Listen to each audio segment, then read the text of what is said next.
Most men live as if today's irritation deserves eternity. Marcus Aurelius wrote the opposite. Hold the whole world in mind.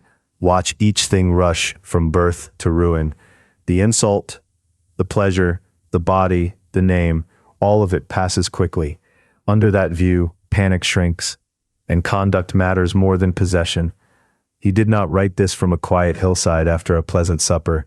He wrote in a campaign tent, with damp wool, smoke from the brazier, reports from the frontier, and sickness moving through the camp.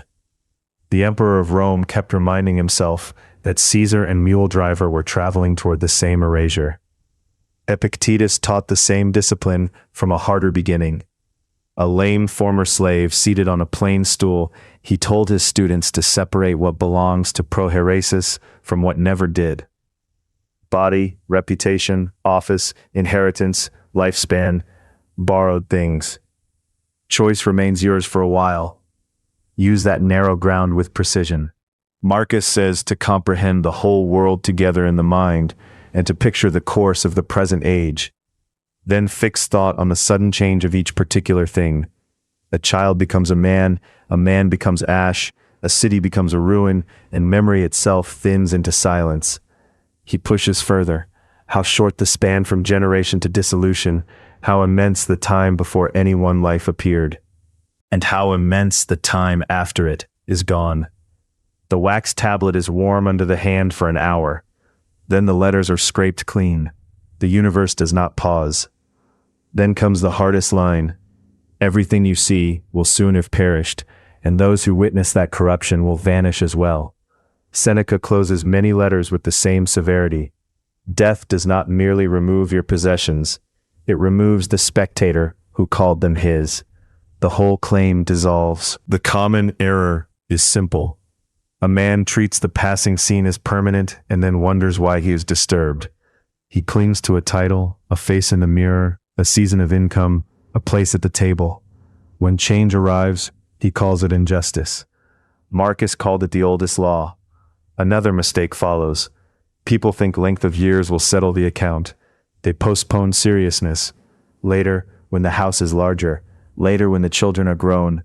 Later, when the body is stronger. Marcus cuts through that fog. The old man and the youth meet the same boundary. Delay changes little. Years with this principle have taught me something severe and plain. Calm often begins when vanity loses its costume. Much of what felt urgent was a demand to be witnessed, praised, excused, or remembered. By lamplight, with the room silent, that hunger looks small. Conduct remains.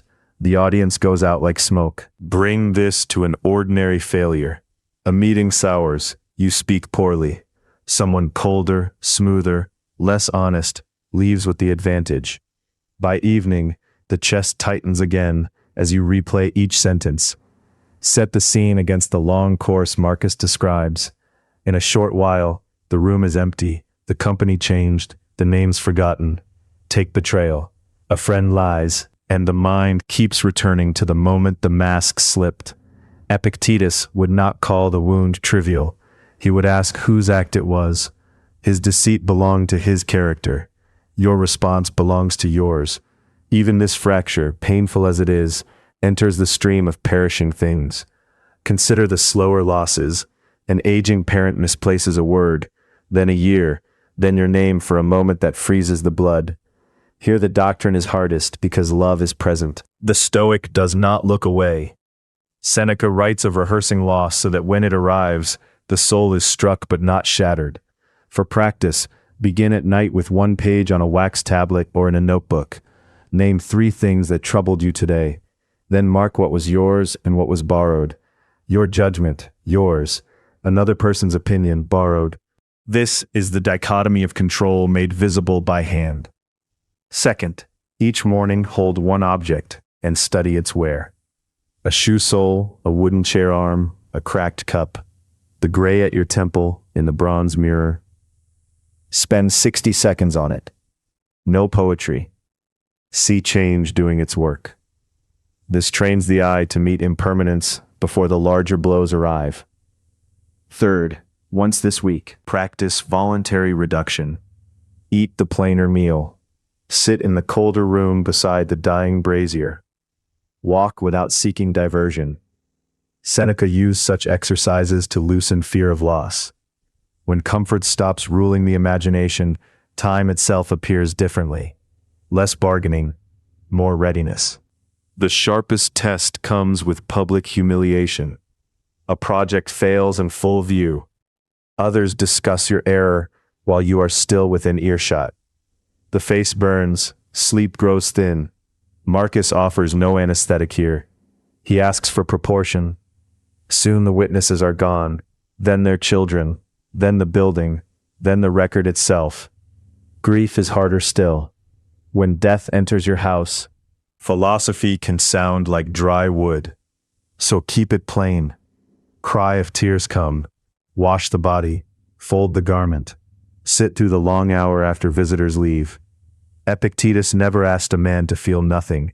He asked him not to accuse fate for obeying its nature. Marcus wrote as a ruler, yet these lines belong equally to the clerk, the laborer, the father at the bedside, the widow by the lamp. To hold the whole world in mind is to shrink vanity to its true size. Birth is brief. Dissolution is certain. Between them, character is the one labor worth guarding. Close the notebook and sit with this without ornament. All things you see are moving toward disappearance, and you are among them. That is not cause for frenzy. It is a demand for clean conduct while breath remains. Marcus or Epictetus, pick your master and defend the choice.